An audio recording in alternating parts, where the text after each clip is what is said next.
Merhaba arkadaşlar, kanalıma hoş geldiniz. Hem çok sağlıklı hem de çok lezzetli zeytinyağlı Arap saçı yemeği yapıyoruz. İsterseniz sofralarınızda meze, isterseniz de yemek olarak kesinlikle tüketebilirsiniz. Hadi artık tarifimize başlayalım.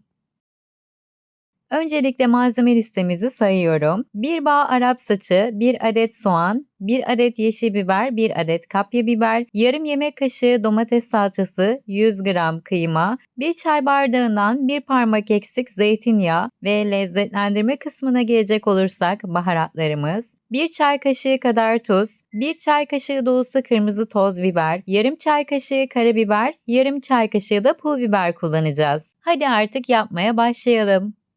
Öncelikle yıkayıp süzdürdüğüm Arap saçlarını doğramakla başlıyorum. 1 santim olacak şekilde gösterdiğim gibi doğramanız yeterlidir. Bu arada doğrarken saplarını ayrı bir kaba, yeşilliklerini ayrı bir kaba koyalım. Çünkü sapları biraz daha geç piştiği için onları önce ekleyeceğiz. Soğanlarımızı da yemeklik doğradıktan sonra yeşil biberimizi ve kapya biberimizi doğrayabiliriz. Öncelikle içinin çekirdeklerini tabii ki temizliyoruz ve sonrasında küp küp ve küçük küçük olacak şekilde doğruyoruz. Artık tüm hazırlıklarımız tamam, pişirme aşamasına geçebiliriz. Ocağımızın altını yüksek ateşte yakıyoruz ve 100 gram dana döş kıymamızı ekliyoruz. Üzerine 1 yemek kaşığı su ekleyip sadece 1 yemek kaşığı suyla suyunu çekene kadar güzelce pişiriyoruz. Ve kıymalarımızı yağsız bir şekilde güzelce kavurduk. Artık soğanlarımızı ekleyebiliriz. Ve 1 çay bardağından 1 parmak eksik zeytinyağımız vardı. Bunun yarısını şu an kavurma işleminde ekleyeceğiz. Diğer yarısını sonra kullanacağız.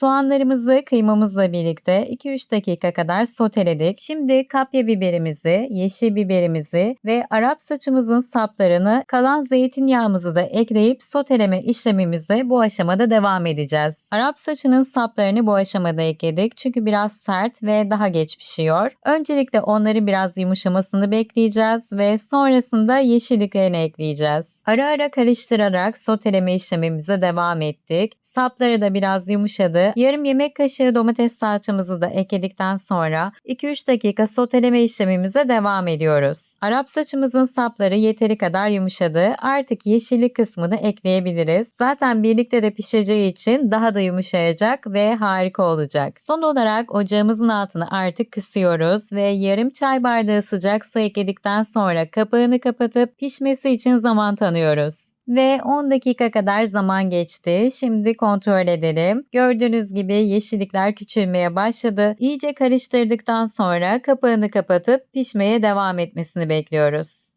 Ve yemeğimiz suyunu tamamen çekti. Artık lezzetini verecek olan tuz ve baharatlarımızı ekleyebiliriz. Tuz ve baharat miktarı isteğinize bağlıdır. Damak tadınıza göre ekleyebilirsiniz. İyice karıştırdıktan sonra 2 dakika daha kısık ateşte pişiriyoruz ve sonrasında yemeğimizin altını artık kapatıp dinlendirdikten sonra servis edebiliriz.